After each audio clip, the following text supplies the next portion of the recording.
네, 안녕하세요. 이번에 보듬교육에서 고3 수학을 맡은 전형수입니다. 반갑습니다. 네, 제 설명을 먼저 간단하게 드리도록 하겠습니다. 저는 현재 스카이에듀에서 이제 수능을 진행하고 있고요. 서울대 수학과를 졸업을 했습니다. 서울 수학과를 졸업을 했고, 대치동 이제 대치메카 학원과 그리고 이제 여기 보듬교육 그리고 인강을 2018년도부터 스카이에듀에서 진행을 하고 있습니다. 저는 이 고3 수업을 하면서 가장 중요하다고 생각을 하는 게 기존의 내신과 다르게 수능은 1년짜리 수업이라는 것, 즉 1년을 한 커리큘럼으로 진행을 할 수 있냐 없냐가 가장 중요한 포인트라고 생각을 하고요.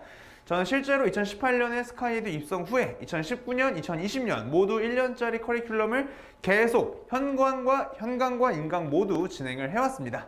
자, 그런 점에서 가장 이제 1년짜리 이 호흡을 가져갈 수 있다라고 자부할 수 있겠네요.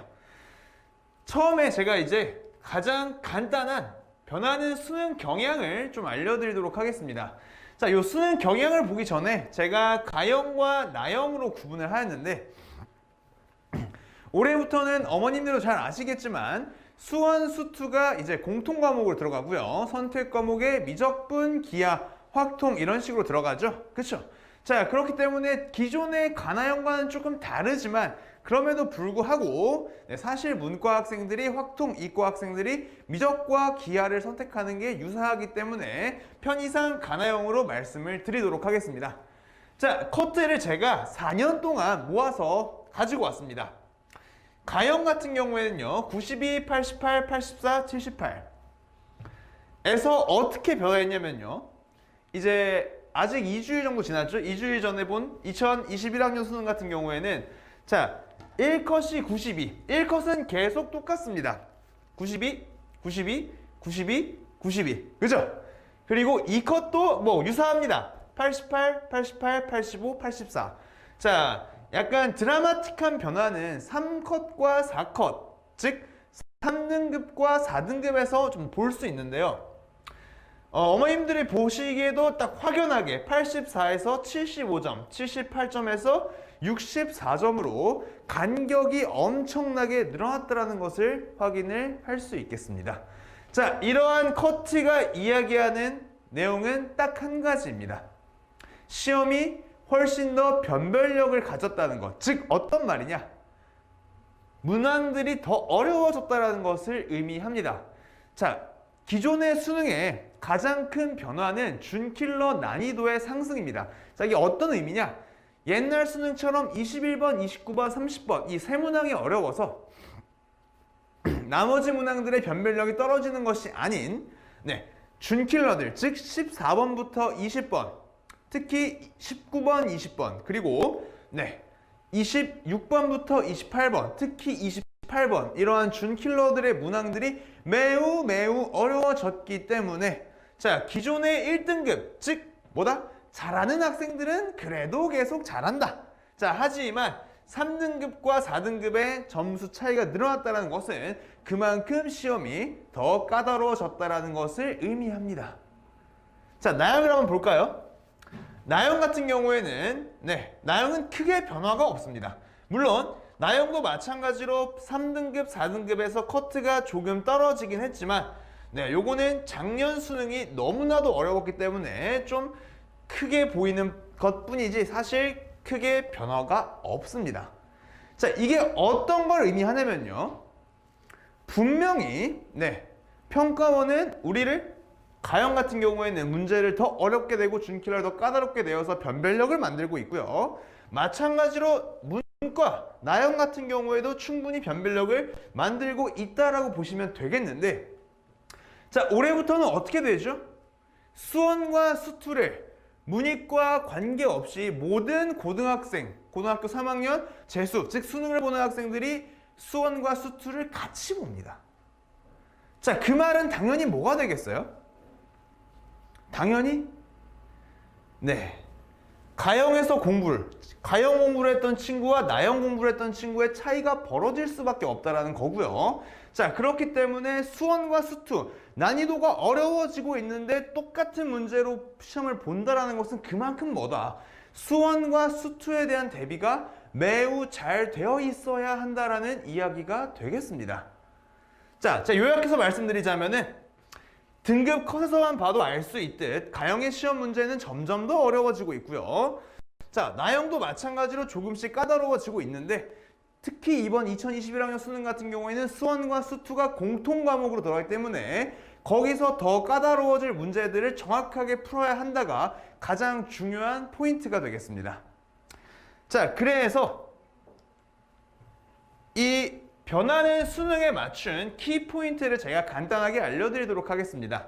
자, 첫 번째, 불변의 진리입니다. 평가원은 개념과 개념 활용에 집착합니다. 제가 좀 표현을 강하게 말씀드렸는데 정말 말 그대로 집착합니다. 어떠한 개념을 배워서 지금 커리큘럼상에 있는 개념들을 어떤 식으로 활용할 것인지가 가장 중요한 포인트가 되고요. 자, 그렇기 때문에 내신과는 조금 떨어진 경향성을 보입니다.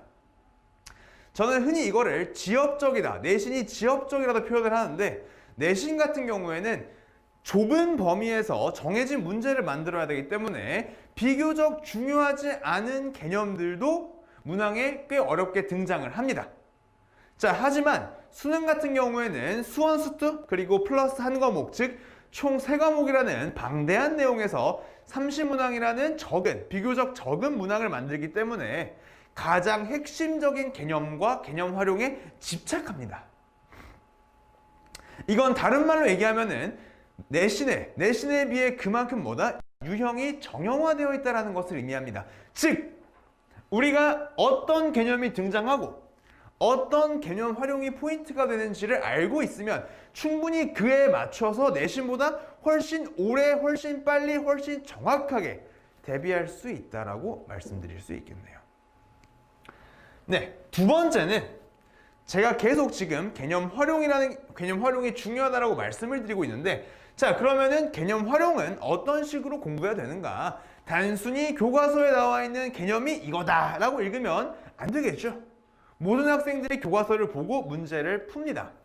자, 그러면은 개념을 공부하고 문제를 푸는 이 두 가지 사이에서 이 두 가지를 잇는 것을, 즉 가교가 개념 활용인데, 자, 이걸 어떤 식으로 시작을 해야 되냐? 첫 번째가 바로 왜 이 개념을 사용하는가? 즉 why, 왜에서 시작을 합니다. 주어진 개념을 배우면서, 즉 처음부터 개념을 배우면서 이러한 개념이 이러한 걸 위해 만들어졌구나, 여기서부터가 시작입니다. 그러니까 공부를 두 번 할 필요가 없다라는 이야기예요. 개념을 사전적으로 얘는 얘야, 얘는 얘야 이런 식으로 다 배워놓고 그 다음에 각 개념을 끄집어내 가지고 활용을 공부하려고 하니까 어려운 겁니다. 애초에 너무 당연한 이야기지만 맨 처음에 개념을 정립할 때 도대체 이 개념은 왜 내가 공부를 하고 있고 어떠한 의미를 가지고 있고 어디에 사용할 수 있는가, 이 세 가지를 같이 공부한다면 당연히 주어진 개념과 개념 활용이 같이 진행이 될 수 있는 겁니다. 자, 그렇기 때문에 제 수업 같은 경우에는 수원과 수투, 제가 앞에서 말씀드렸듯 수원과 수투가 매우 중요하다. 그거는 이제 경향성을 보면은 수원과 수투가 매우 중요하다라고 할 수 있는데, 그 중요한 문제에서 개념 활용이 중요한 포인트가 되는데, 자, 이런 식으로 첫 개념부터 좀 확실하게 잡아야 한다라고 제가 말씀드릴 수 있겠습니다. 그래서 네, 좋습니다. 개념과 개념 활용이 중요한데 어떤 식으로 개념 활용을 개념을 공부하면서 질문을 해가면서 내가 이걸 왜 배우는가 이렇게 궁금해하면서 어떤 식으로 공부를 할 수 있는지 한번 알려드리도록 하겠습니다. 자, 저는 제가 항상 강조하는 것은 첫 번째, 풀이를 적는 습관을 기르는 겁니다. 자, 물론 이런 생각도 할 수 있어요. 수능은 어차피 객관식과 주관식이기 때문에 물론 풀이를 잘 쓴다고 점수가 1점 더 들어오거나 그러지는 않습니다. 하지만 제가 학생들에게 강조하는 것은 그 문제를 사고할 수 있는 능력입니다. 자, 어떤 것이냐? 본인이 어떠한 개념을 사용해서 그 문제를 푸는지 본인 스스로가 정확하게 알고 있어야 됩니다. 많은 학생들이 내신 수업이나 수능 수업 똑같습니다. 제가 질문을 합니다. 너 이 문제 어떻게 풀었냐고 질문을 하면은 정말로 많은 학생들이 아마 어머님들도 비슷한 경험이 있을 거예요. 이런 식으로 대답을 합니다. 어쩌다 보니까 풀렸어요. 여기서 이제 어쩌다 보니 풀렸다라는 거는 뭐다? 이 비슷한 문제 유형을 어디선가 풀어본 적이 있는데 그 어디선가 풀어본 거를 머릿속에 막 굴리다 보니까, 즉 자기가 알던 비슷한 풀이를 다 집어넣다 보니까 말 그대로 하고 풀린 거예요. 자, 그 말은 뭐냐면요, 그 문제가 조금이라도 개념이 꼬아져 있거나 혹은 그 문제가 새로운 기존에 보지 못했던 유형이면은 당연한 얘기지만 뭐한다? 절대 쉽게 접근할 수 없다라는 것을 의미합니다. 자, 그렇기 때문에 학생들이 알아야 돼요. 내가 이 문제를 풀 때 왜 이 개념을 쓰는지. 자, 근데 이걸 말로 하면 너무 추상적이거든요. 그렇기 때문에 먼저 뭘 해야 된다? 물론 수능은 물론 수능에서 풀이를 보진 않지만 반드시 글로 적으면서 본인의 생각을 정리해야 됩니다. 그리고 두 번째로는 학생들이 무언가를 적어놔야, 제가 이 개념을 이렇게 썼습니다를 적어놔야 제가 그 풀이를 보고 다 풀지 못했더라도 그 내용을 보고 제가 이제 뭘 할 수가 있다? 제가 정확하게 진단하고 학생들을 수정할 수 있습니다.